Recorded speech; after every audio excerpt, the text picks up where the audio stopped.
Trudeau is limping from one controversy to the next. The latest one was on Friday. Canada was hosting Ukrainian President Zelensky. Justin Trudeau welcomed him to Parliament. What happened next turned out to be a major embarrassment. The House Speaker announced that a Ukrainian war hero was in the gallery, a veteran who fought in the Second World War. The whole Parliament gave him a standing ovation. Zelensky was pumped. Trudeau was all smiles. It was supposed to be a moment for the history books. Instead, it blew up on Trudeau's face. Because turns out, the Ukrainian veteran fought on the wrong side. He was a Nazi soldier. As far as mistakes go, it was a huge one. But whose mistake was it? Trudeau's office was quick to point fingers. Listen to their statement. This is what they've said. No advance notice was provided to the Prime Minister's office nor the Ukrainian delegation about the invitation or the recognition. In other words, not my fault, blame the Speaker. Well, the Speaker did apologise to Parliament, but Canada's opposition is not happy. They want Prime Minister Justin Trudeau to take responsibility. Listen in.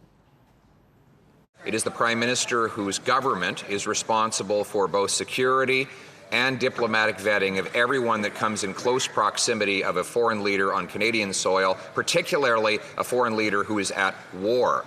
The government has now admitted that they vetted everyone who was in attendance that day. Will the Prime Minister apologise for having vetted this individual and letting him come anyway? That's a direct accusation. And how did Prime Minister Trudeau respond? He did not, because he wasn't even there. That's right. The Canadian Prime Minister was not in Parliament. Not a biggie, though. It's not like there's a major diplomatic crisis in Canada. And this is classic Justin Trudeau. Keep shifting the blame. He's yet to apologise for celebrating a Nazi soldier. Instead, he's directing his anger at Russia. I think it's going to be really important that all of us push back against Russian propaganda, Russian disinformation, and continue our steadfast and unequivocal support for Ukraine, as we did last week with announcing further measures to stand with Ukraine in Russia's illegal war against it. Talk about twisting the narrative. Russia is accusing Ukraine of protecting Nazis. They say this war is to denazify Ukraine. And what does Canada do?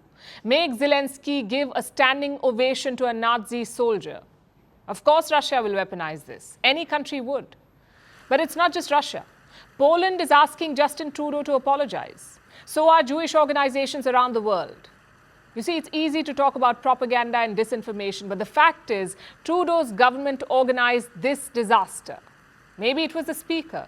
Maybe it was someone in the Prime Minister's office. But in the end, the buck stops with him.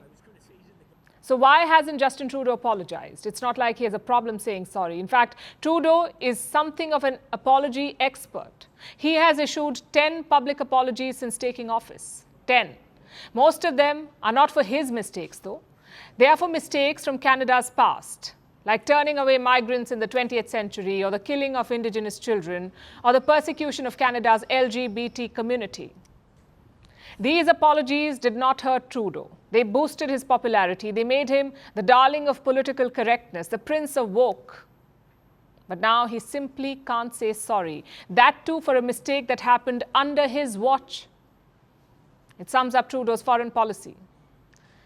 He did something similar in 2018 as well. Trudeau was on a trip to India. His team invited a convicted Khalistani assassin to dinner. A man who tried to kill an Indian minister, he was invited to dinner. Guess what Trudeau did? He did cancel the invite, but he also quickly shifted the blame. Listen to his statement from then. The individual in question should have never received an invitation. The person and department responsible will take full responsibility for his actions. And they did. A Canadian MP ended up apologizing for this mistake. What about Justin Trudeau? He carried on with his embarrassing tour of India. It's hard to miss the trend here. Inviting the Nazi soldier is the Speaker's mistake. Inviting a Khalistani assassin is a lawmaker's mistake. So what exactly is Justin Trudeau responsible for? At least his hairstyle, hopefully. With India, Trudeau is doing more of the same, shooting and scooting. He drops an allegation in Parliament, he repeats it multiple times, But then he refuses to elaborate. He refuses to give any evidence. We don't know how Canada's investigation will end. We also don't know what evidence they have, if any. But we can be sure of one thing. If Canada is unable to prove the claims, don't expect an apology.